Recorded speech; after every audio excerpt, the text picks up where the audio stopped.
Hello students, welcome to my channel Mudassar's maths. आज की class में हम इम्पोर्टेंट थ्योरम पढ़ने वाले हैं। ये 4 मार्क्स या 5 मार्क्स के लिए आपको एनुअल एग्जाम में आएगा। थ्योरम है 2.6। क्या कहता है, देखिए theorem, the ratio of the areas of two similar triangles in equal to the square of the ratio of their corresponding sides. यानी क्या मतलब होता है इसका, दो ट्रायंगल होंगे। कौन से ट्रायंगल? Similar triangle. अगर दो सिमिलर ट्रायंगल हैं तो प्रूफ हमें क्या करना है, इनके जो एरियाज हैं, दोनों ट्रायंगल के एरियाज, जैसे कि एरिया ऑफ ट्रायंगल एबीसी और एरिया ऑफ ट्रायंगल डीएफ, इनका जो रेशियो होता है, रेशियो यानी आप उसे डिवाइड करके रखेंगे। रेशियो का मतलब वही होगा, इन दोनों ट्रायंगल के रेशियो, यानी इस तरह डिवाइड में रखना है आपको। इन दोनों ट्रायंगल के रेशियो, ये जो इसके साइड हैं, करस्पॉन्डिंग साइड्स, जैसे कि ए बी का करस्पॉन्डिंग है डी, बी सी का करस्पॉन्डिंग है ई एफ, ए सी का करस्पॉन्डिंग है डी एफ, इनके करस्पॉन्डिंग साइड्स के रेशियो, जैसे कि A B upon D, ratio यानी आपको डिवाइड में लिखना है। ओके, ये इक्वल होंगे इनके स्क्वायर के साथ। ये थ्योरम में कहता है, ये हमें प्रूफ करना है। जैसे कि यहां पर कहा गया है क्वेश्चन में साफ साफ, the ratio of the areas of two similar triangles. देखिए, इनके एरियाज का रेशियो हमने लिया, in equal to the square of the ratio, ratio यानी divide, ratio of their corresponding sides. Given में हमें सबसे पहले ये लिखना है, फिर ये प्रूफ करना है। तो इसके आगे क्या आएगा? कंस्ट्रक्शन आएगा। कंस्ट्रक्शन क्या करना है, देखिए हम कंस्ट्रक्शन क्या करेंगे, ड्रॉ, इधर लाइन लेंगे बीसी पर मैं एक लाइन लूंगा परपेंडिकुलर बीसी पर, एएम लूंगा, यहां पर डीएन लूंगा ईएफ के ऊपर। ओके, मैं जो कंस्ट्रक्शन यहां बीसी के ऊपर ले रहा हूं, बीसी के ऊपर ही कंस्ट्रक्शन लेना जरूरी नहीं है, आप ऐसे भी कंस्ट्रक्शन लेके प्रूफ इसे कर सकते हैं। यानी ए बी के ऊपर भी परपेंडिकुलर लेके प्रूफ कर सकते हैं। इस तरह ए बी के ऊपर सी एम को परपेंडिकुलर लो, एम नाम दो इसे, या फिर यहाँ पर एफ, यहाँ पे भी कुछ नाम दे सकते हैं। डी के ऊपर भी आप परपेंडिकुलर ले सकते हैं, ऐसे परपेंडिकुलर ले सकते हैं, या फिर ऐसे भी परपेंडिकुलर लेकर सॉल्व कर सकते हैं। यानी इस थ्योरम को आप 3 मेथड से सॉल्व कर सकते हैं। ओके, तो फिलहाल मैं आपको एक मेथड बताऊंगा। देखिए, तो कंस्ट्रक्शन में हम क्या करेंगे, draw am perpendicular BC and DN, ऐसे परपेंडिकुलर लेंगे इसको मैंने नाम दिया DN, यहां पे AM। Okay, DN perpendicular EF। Okay, इस तरह हमने परपेंडिकुलर लिया। कंस्ट्रक्शन के बाद हमें क्या लेना है, प्रूफ। यहां पे आपको स्टेटमेंट बताना पड़ेगा और इधर रीजन। ओके,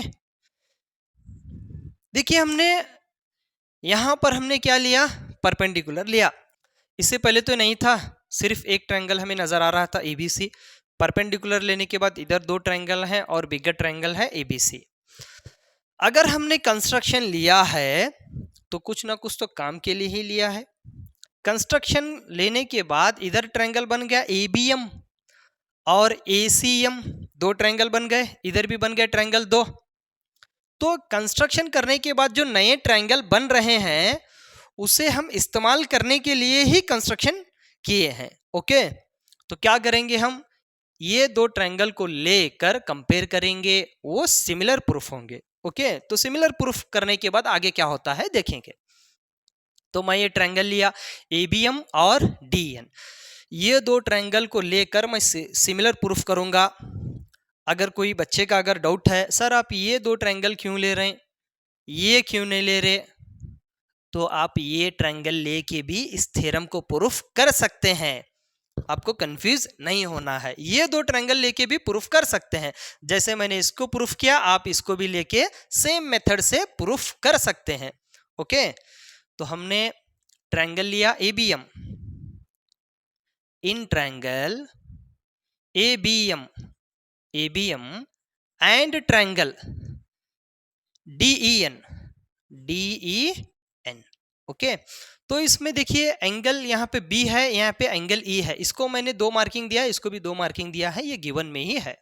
हमने इसको सिमिलर बताया था स्टार्टिंग में ही, तो हम बगैर सोचे यहाँ पर क्या लिख सकते हैं, एंगल बी इक्वल होगा एंगल ई के, एंगल बी एंगल ई के इक्वल होगा।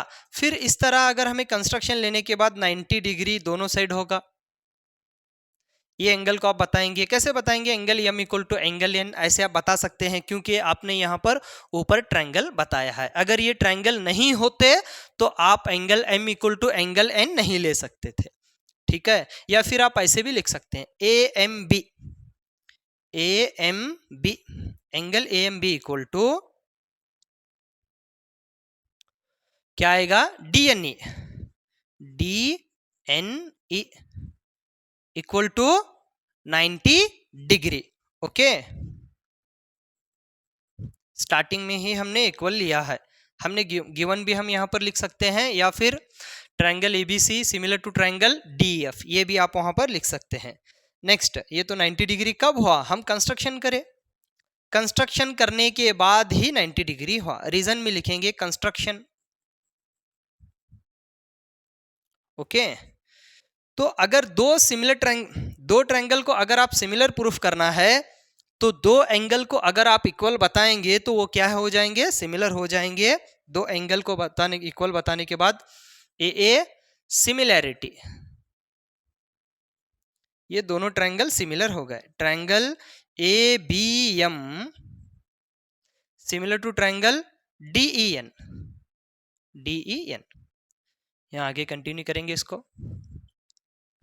देखिए स्टार्टिंग में मैंने दो ट्रायंगल सिमिलर बताया, सिमिलर बता के मैंने क्या किया, इसके रेशियो लिया। इसकी रेशियो कैसे लिया मैंने, A B B C C A, D E F F D, D E F F D, F D या डी एफ एक ही होगा। इस तरह मैंने रेशियो लिया। अब यहां पर भी मैं ये दो ट्रायंगल के रेशियो ले सकता हूं, कैसे, ए बी बाय डी या फिर A B B M M A, ऐसे डायरेक्ट भी मैं ले सकता हूं। जो जरूरत है मैं वो लूंगा। ए बी का करस्पॉन्डिंग साइड होगा D, A B by D मैंने लिखा। B M upon E N इसकी जरूरत नहीं है, हम क्या लेंगे, इसको छोड़ेंगे, A M upon D N equal to A M upon D N. अगर आप इसको भी लिखना चाहे तो लिख सकते हैं, वो यूज तो नहीं होगा। B M upon E N, B M upon E N, इसको मैंने लास्ट में लिखा है, ओके। तो देखिए अभी मैंने ये रेशो लिया, रेशो लेने के बाद मेन प्रूफ क्या करना है, ये प्रूफ करना है, इसे प्रूफ करना है। अब मैं यही ले रहा हूं, area of triangle A B C upon area of triangle D E F equal to क्या लेंगे हम, इसका जो फॉर्मूला है, area A equal to half base into height, ये इसका फॉर्मूला है। अब हम क्या करेंगे, यहाँ पे हाफ, ट्रायंगल एबीसी में बीसी बेस है और हाइट क्या है, M, BC into M upon half, और इस ट्रायंगल में ईएफ बेस है, डीएन हाइट है, ईएफ इंटू डीएन, हाफ से हाफ कट जाएगा, BC upon EF into M. हमें प्रूफ करना है बीसी अपॉन ईएफ का होल स्क्वायर, यानी BC square upon EF square भी आप इसे प्रूफ कर सकते हैं। तो यहां पे आ गया है बीसी अपॉन ईएफ। अगर यहां भी बीसी अपॉन ईएफ आएगा तो हम क्या करेंगे, इसे प्रूफ करेंगे, ओके। तो अब ये जो एम अपॉन डीएन है ये यहां पर है, एम अपॉन डीएन इसके भी इक्वल है, इसके भी इक्वल है, ओके। ये जो ए बी अपॉन डी है यहां पर है, गौर कीजिए, मेन ये है, इसमें बहुत सारे बच्चे यहां पर कंफ्यूज कर लेते हैं। हमने क्या लिखा, ये जो AM अपॉन DN यहाँ पर हम लिखेंगे AM अपॉन DN किसके इक्वल है, AB अपॉन D के। मैंने इसे लिखा, इसे नहीं लिखा। इसे क्यों नहीं लिखा, क्योंकि ये गिवन में नहीं है। BM अपॉन EN गिवन में क्या है, AB अपॉन D, यहां पर है AB अपॉन D, इसलिए मैंने AM upon DN equal to AB upon D लिखा। ये जो AB अपॉन D है गिवन में किसके इक्वल है, BC अपॉन EF के। तो मैं यहां पर लिख रहा हूं BC अपॉन EF। तो देखिए गौर कीजिए यहां पर, ये इक्वेशन 1 और इक्वेशन 2, इन दो इक्वेशन में सेम क्या है, RHS। अगर दो इक्वेशन का अगर RHS अगर सेम है तो LHS भी क्या होगा, सेम होगा। अगर LHS सेम है तो RHS सेम होगा। हम इसे इस तरह लिख सकते हैं, फ्रॉम 1 एंड 2। कैसे लिख सकते हैं हम इसे, AM upon DN equal to BC upon EF, BC upon EF। यानी ये जो AM अपॉन DN है इसकी जगह पर आप BC अपॉन EF लिख सकते हैं, हमने यहां पर प्रूफ किया है। अब ये इक्वेशन को हम कंटिन्यू करेंगे, इसको कंटिन्यू करेंगे। Area of triangle ABC, ABC upon area of triangle DEF, DEF equal to